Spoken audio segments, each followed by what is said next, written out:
And that naturally kind of segues into the final question today. Hopefully there's an optimistic response to this. Okay, so this is from Lainad. Lainad, I'm not sure how you pronounce that. I don't know if that's a guy or a girl. And Lainad writes, I have a friend who point blank tells me that if the current US president is not re-elected, then the entire world is fudged. They didn't write fudged. Yeah. Game over. The Cabal's plan will take effect, and we are all doomed. Is this you asking this question? Leonard is Daniel backwards. Come on, admit it. Is this you asking this question? She's smart. It is, isn't it? Because we've talked about this. Daniel and I have talked about it. Is it? Be honest. It's Leonard. That's Daniel backwards. Come on. It's your question. Just be honest. Well, it's based on something I heard somebody say. But you asked the question and Leonard is you. No, I don't know how you pronounce it. Yeah. Look, it's good to discuss. I think it's a really, really important one. So Daniel and I have had this discussion. I heard somebody say that, and it was... It's me, I think. I'll leave you both to it. I'm going to mute myself. No, don't. I think you need to speak on this one. You need to come back.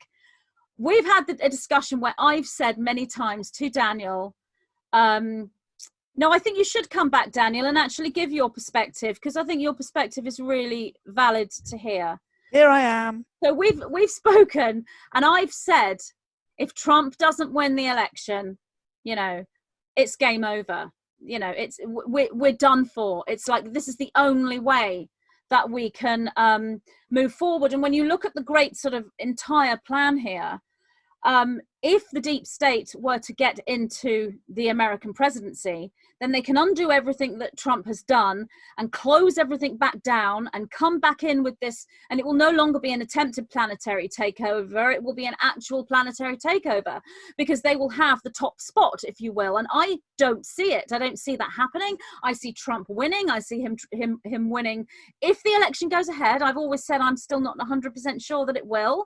There's issues fluctuating in the timeline about that. There's something strange happening, but if it goes ahead, I see him winning. So therefore, I have said, if he doesn't win, then it's all doom and gloom and disaster and game over.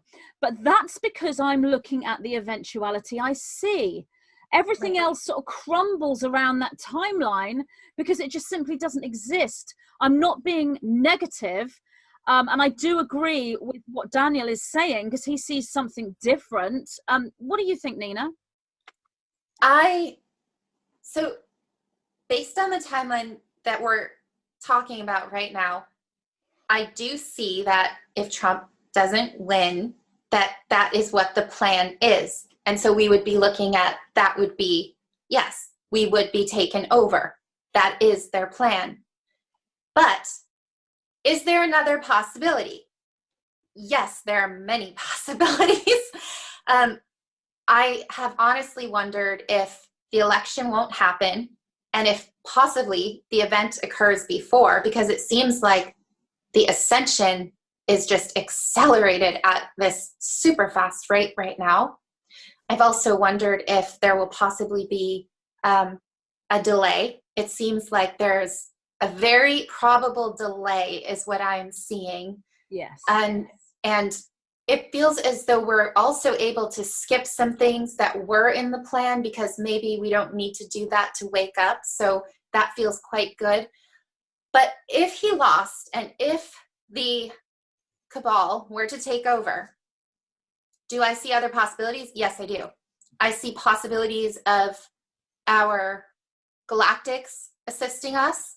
I see possibilities of some of us possibly sort of going through an event process because our frequency and our resonance and our vibration is no longer in alignment with the cabals. But Gaia as a starship, her ascension energy, her frequency is so high. I mean, if you are connected to what she's going through right now, it's like, wow. So there's no way really that can exist any longer, because she's chosen something entirely different. Yes. So there's going to have to be a great purge, which is what is occurring. And those of us that she is connected to, that belong to her, that are her galactic family, her guardians, that are her children, her royalty, that she is wanting to give this back to because we're stewards of her. We are with her, and we are going with that starship, and we are going where she goes. And unless it is instant destruction and then rebirth, which could possibly be even like a flash of light or something, more like a frequency shift, or Merkaba gets activated, and there's so many possibilities. But no, I do not in any way see this as the Lemurian Holocaust all over again, and then they're going to attack everybody that loved Trump. No, I think it's, once again, I just start laughing because I just won't accept it. In my being, it doesn't exist. And there's no way that we would have gotten this far and learned everything that we have for Source to go, yeah, I'm just going to let you all go to the slaughter. No. And besides, guys, it's funny to me when people always say, oh my gosh, Nina, are they going to kill us? I'm like, all right. So if you believe in past lives, which I know most of you do, and everybody that has heard you and I've given sessions to, and we all know, how many lifetimes have we been slaughtered and led to, and we just kept coming back. So it's like, no, that's not what we're doing. This is the full circle karmic completion of all of the lifetimes, the remembrance, the awakening, and the ascension. So that is what we're doing. People don't need to be worried. And that fear is really, I understand the fear. I really do. I really do. But if you can get out of it and look at it and observe it and connect to your heart and really connect and ask, whether it be through prayer or through your meditation, you will clearly see and clearly know through the vibration that is existing on the planet from Gaia herself. Go outside, touch her, talk to her. She will let you know that there is absolutely nothing in that is going to happen. That is that reality of the cabal getting into charge and taking over our lives. And no, absolutely not. I do not see it. And just in case Trump didn't win, I still don't see it. I will not accept it. Now, I think what we're looking at here is a win-win scenario, and that's what you're talking about. We have an eventuality that is going to happen, and we're looking at the different ways that eventuality can actually manifest energetically, and the most likely possible way that eventuality can actually manifest is for Trump to win the election, or for something different to happen regarding the election where the cabal do not have control. So that's what I meant when I said if they win, we're doomed, because I'm then shifting away from a win-win scenario and looking at what may happen on a third dimensional level. But that isn't what I see as a possibility or even a probability, because the energetics of this planet are so high, as you said. Everything that's manifesting is matching that energetic, which gives us a win-win scenario. But Daniel, do share your perspective. By the way, you're getting darker and darker. Yes, you're getting very dark. It's Sorry, it's you haven't got the light on. No, it's the light is on. It's just the strange magic that I'm drawing in. No, hang on. I will turn the light on. Just chat amongst yourselves. So yeah, we've talked about this, because I go into sort of sometimes a 3D way of thinking, and I'll say things that I wouldn't necessarily say, when I'm sort of talking in front of the camera. I might say to Daniel, oh, if Trump loses, we're doomed, and he's like, that's a really negative thing to say. And I'm like, no, you don't understand. I'm not being negative. I'm just looking at this particular timeline and the energy that matches that timeline. And then he will say, his perspective. And to be honest, we're saying the same thing, really, just coming in from a different angle. But Daniel, please, Leniad, please share your secret question that you didn't think I would work. You thought I'd fall for that. You thought I would think Lean is actually a person called Leniad, which is your name backwards. I mean, you're married to her. Like, you must know she can crack the codes. Yeah, come on, mate. You can't pull that one over on me. my headphones are goofed up. The bit of foam has come. Oh, just take them off then. Silly.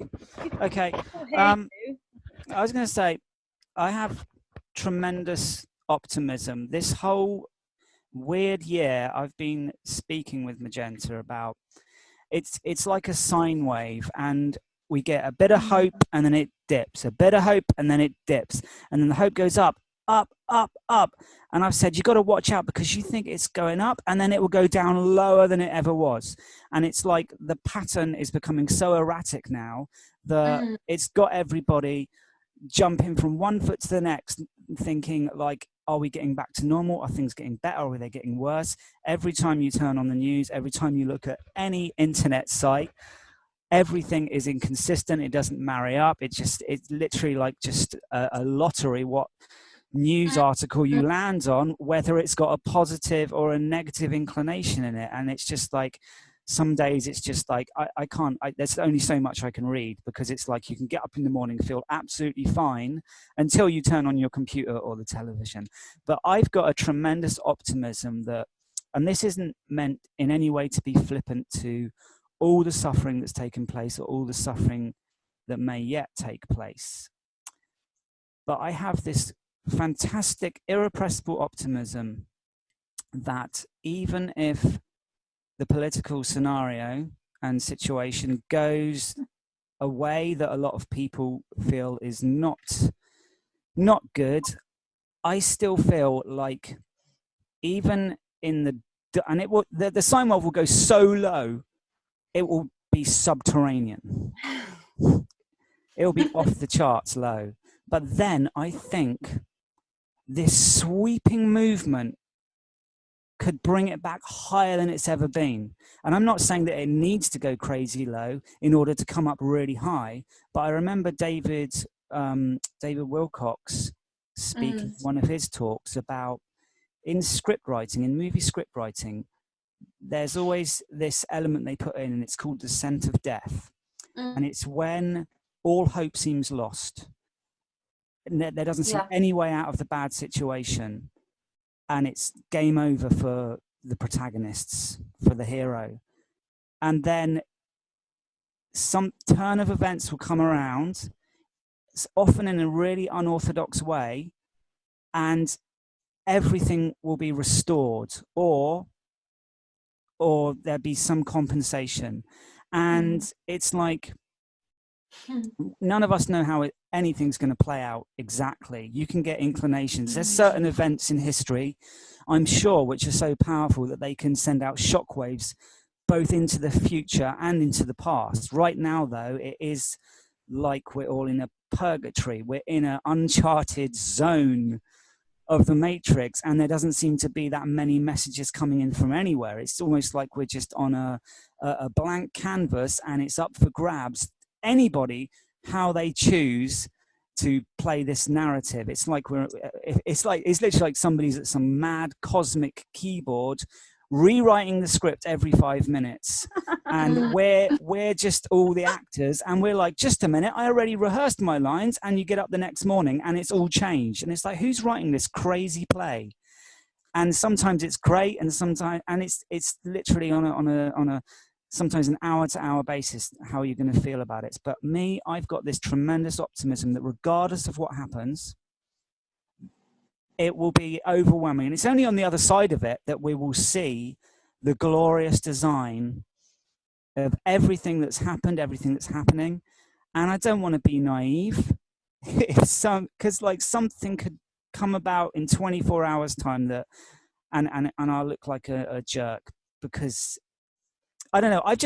All I can say is I feel like I sense this optimism coming from the future that's so powerful that I'm getting caught up in it before the event. And I don't claim to have any kind of highly skilled perception, but I think there's certain things that everybody can sense. Yeah. And that's just me throwing that out there for you. So there you go. And you think that will occur no matter what? So even if the eventuality of DT not winning an election, you still think that positive energy you're sensing is in our future. And I that's what I would call a win-win situation, regardless of the outcome. But what I would add is the win-win situation is in itself going to create the highest outcome, which has to be him winning. I mean, do you see how it's all sort of tied up? I can see how everything other eventuality, but I can see how everything interrelates, and how much things are wished for and desired for, and often a lot of people saying it's already written the way it's going to go and you don't need to worry. But not through any particular design or trying to bury my head in the sand. I just don't feel like it's healthy always to be so attached. I don't want to be overly attached to an outcome months before. If you can do some work and just play devil's advocate and entertain every possible scenario in your head, even if you have got I've got absolutely no doubt that the sun will come up tomorrow. There's no way the laws of physics and nature are going to rearrange themselves overnight and the sun will never come up again. But you have to play these abstract ideas out in your head. I think if we've learned anything from the past year or so, it's that any unanticipated thing can come around. Mm-hmm. And I also think after all this is played out, in whatever way it does, I've got no idea the time frame. I think more than likely it'd be a bunch of gradual steps, and it's only looking back we can see how everything built on each other. I mean, obviously with the election, that will literally be a manic few days when all the votes are being counted, and are they verifiable? Has it all been corrupt? Is there going to be this talk about a civil war? I mean, it's like it's always brewing. It's always brewing. The division, and everybody's planning in advance how cross they're going to be, and how they're going to, if this happens, I'm going to do that.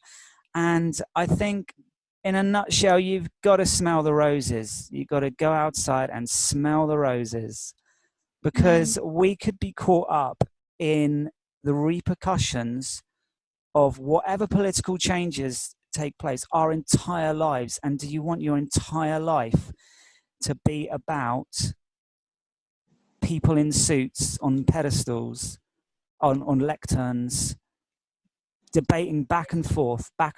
And it's like, yes, there are political players that come around, and they are exceptional. We've seen this. They do seem to be chosen by the divine to play out a very unique role.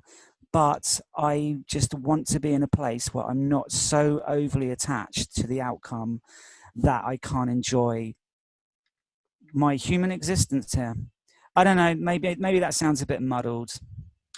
Who knows? I think it sounds great. Honestly, I feel like I've had to have this sort of talk with myself too. Like, what am I attached to, the outcome or the divine? I'm attached to source and to the divine. And so beyond everything happening outside of me and us in this world, everything that we're seeing, that's always what I'm looking to. And that is sort of this blind walk of faith that I think we're all having to learn collectively together. And what a brilliant teaching and opportunity to learn that.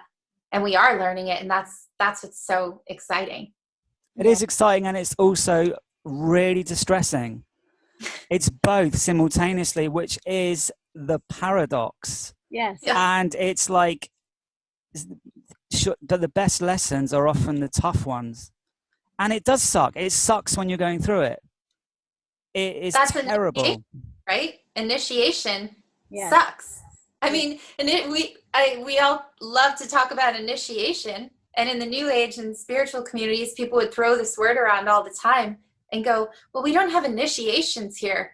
I don't know if you both ever heard that, but that was a classic thing I heard all the time. We used to have initiations and we don't have them anymore. And I'm thinking to myself, really? We don't have initiations anymore? Because from what I see, we have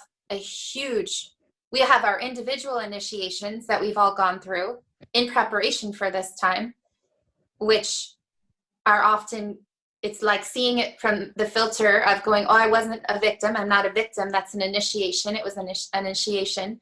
We're going through the same thing right now. But we wouldn't be going through this initiation process unless we were up to the challenge. Exactly. And what I have found amazing about this is that I think that it's caused all of us to learn more than I've learned more through this entire experience than I ever learned in school, and been challenged on levels I've never been challenged, and feel stronger and more grounded and connected to the divine, to the source than I ever have, and confident, and seeing it happen to so many people that were feeling like they didn't fit in this world and they didn't fit into the 3D matrix because we never were meant to. And now suddenly we're working on this quantum level of quantum intelligence, and we're using our psychic abilities and our inner eyes and our inner ears and our inner knowing to play this game. And it's absolutely brilliant. So yes, it's distressing, but you can have a whole lot of fun with it too. And we've packed so many lifetimes globally into this year, into 2020. Yeah. It's like everyone in different degrees are living multiple experiences that would take so many lifetimes for them to go through. So that, of course, is a very rapid initiation and a series of initiations. I personally see Donald Trump so wrapped up with the ascension process and the inevitability. So it lines up for me. But I do know that it is very important not to be attached to an outcome. So, you know, if you are thinking, oh, Trump has got to win because if he doesn't, it's going to be awful, whilst that may well be the case, when you actually look at the logic of the third dimension, that isn't how we're going to manifest it. So what we need to do is look at the outcome we want, which is ascension, which is awakening, which is freedom, liberty, and whoever gets into power, or there may not even be a political party at all within that reality, but that's the whole new earth, fifth dimension. That's what we want, but we also need to move into the other timeline or multiple other timelines and look and think, well, they're just as good. So basically, if Donald Trump doesn't win the election and the deep state actually do, but hey, guess what? Something happens, and that it's not necessarily the timeline we want, but it's just as good. It's a win-win situation. That's a hard one to get your head around because I don't see that eventuality at all. I see the Trump winning as the most probable timeline. But the way to get to that probable timeline is to not mind whether it manifests or not, and be open to all these different eventualities that are all just as good. Now, if we can do that collectively as starseeds, if we can genuinely step back and not be clinging on to one eventuality, one outcome or one timeline, and we can take that step back, then we are manifesting in very powerful ways on a very high collective level. And we will manifest the timeline that we want. There is no other outcome that can be the possibility. We will manifest the one that we want. And that's where we're heading, which is why I'm saying this is a win-win situation for manifestation. But thank you, Leonard, for asking that question, because I do think it needed to be spoken about. Thank you, Leonard, for asking that. I hope that gives you some... thank you, Leonard.